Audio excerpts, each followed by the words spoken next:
साथियों, तमिलनाडु की एक अदालत ने मौत की सज़ा सुनाई है 9 पुलिस वालों को।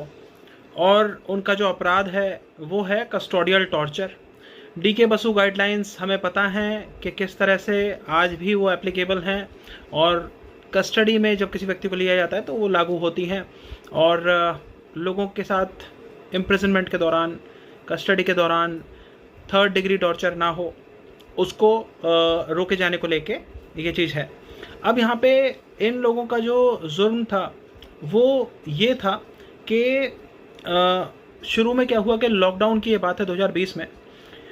2 व्यक्ति थे तमिलनाडु में, ये पिता और पुत्र थे। इनकी मोबाइल शॉप थी, तो इनकी मोबाइल शॉप लॉकडाउन के समय इन्होंने कुछ समय ज़्यादा चला ली थी। मतलब समय हो गया था बंद करने का, फिर भी इन्होंने खोल रखी थी। और पुलिस वाले जो थे वो अपने ताकत के मद में चूर थे। दोनों को गिरफ्तार करके ले गए। पुत्र बाद में आया था पिता के गिरफ्तार होने के बाद पता करते हुए। उसके बाद फिर जब उसके पिता की वहाँ पे पिटाई हो रही थी तो उसने इसका विरोध करा तो पुत्र को भी पीटना शुरू कर दिया। इस तरह से था। और उनको दोनों को ही एक दूसरे के सामने पीटा गया था। और इतना पीटा कि भाई उनकी हालत एकदम ख़राब हो गई थी, खून से लथपथ हो गया था उनका शरीर। बाद में उनसे खुद ही जो ज़मीन पे उनका खून गिर गया था फ्लोर पे, तो उन्हीं से साफ कराया गया था। ये बर्बरता है, इसे हम कहेंगे कि फिजिकल के साथ साथ इमोशनल टॉर्चर भी है, मेंटल टॉर्चर भी है कि दोनों को एक दूसरे के सामने पीटा जा रहा है, पिता पुत्र को। सोचिए आपकी कितनी इसमें हम इंसानियत कैसे तार तार हो रही है। और इतना पीटा कि वो मर भी गए बाद में। और आगे इसमें यह था कि भाई मजिस्ट्रेट के सामने इन्हें लेके गए। मजिस्ट्रेट भी जो है उसके बारे में ये बताया जा रहा है कि भाई मजिस्ट्रेट ने ऊपर से ही देख लिया फर्स्ट फ्लोर से और अपना भेज दिया कस्टडी में। उसके बाद इनके साथ जो बर्बरता हुई थी, बाद में इनकी हालत बिगड़ती चली गई।